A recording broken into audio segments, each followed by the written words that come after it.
High hello everyone, welcome back to my channel Rinku Das vlogs. আশা করি তোমরা সবাই ভালো আছো। আর আমি তো অনেক খুশি, অনেক ভালো আছি বলতে পারো। অনেক দিন পর আমাদের দেখা হয়েছে, হয়তো 5 বছর পর দেখা হয়েছে। তেমন একটা ও শ্বশুরবাড়ির থেকে আসলেও তেমন একটা দেখা হতো না আমাদের। ওদের বাড়ি আর আমাদের বাড়ি অনেকটা একটু দূর আছে, তার জন্য এত মানে ওর নাম্বারও নাই, এত একটা কথা হয় নাই। আর তো আজকে আমাদের বাড়িতে আসলো অনেক দিন পর। আমি তো আই এম অবাক, কি বলবো। তো আমাদের বাড়িতে ঘুরতে আসার পর ও বলছিল ছোটবেলায় যে স্কুল পড়তাম আমরা, ও দেখবে বলছিল। তারপরে ওকে নিয়ে আসলাম। তার নাম ছিল নগরবাসী এলপি স্কুল। তো তখন আমি পড়েছিলাম বেঙ্গলি মিডিয়াম, তো এখন তো অ্যাসামিস মিডিয়াম করে দিয়েছে।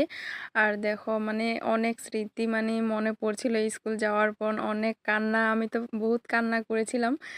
প্রথম প্রথম যখন ওয়ানে ছিলাম তখন বহুত কান্না করেছিলাম।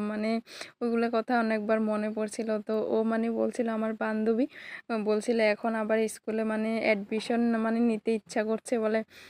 তো দেখো তখন যখন পড়তাম অনেক কম রুম ছিল, এখন তো অনেক রুম বানিয়ে ফেলেছে। আর দেখো তারপরে ও বলছিল ফটো উঠবে, তো ওকে কয়েকটা ফটো তুলে দিচ্ছিলাম আমি।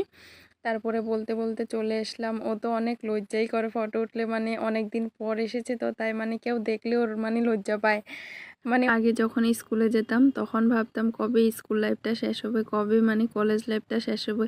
আর এখন স্কুল আর কলেজ সব শেষ হওয়ার পর কি বলবো তোমাদেরকে, আর কি এই কলেজ লাইফ স্কুল লাইফটা ফিরে পাবো? কখনো পাবো না। অনেক খারাপ লাগে ভাবলে। এখন তো আর সেরকম কি বলবো, বান্ধবীদের সাথেও দেখা হয় নাই গাছ। তো আজকের ভিডিও এই পর্যন্ত। ভালো লাগলে লাইক কমেন্ট শেয়ার করে দেবেন। বাই।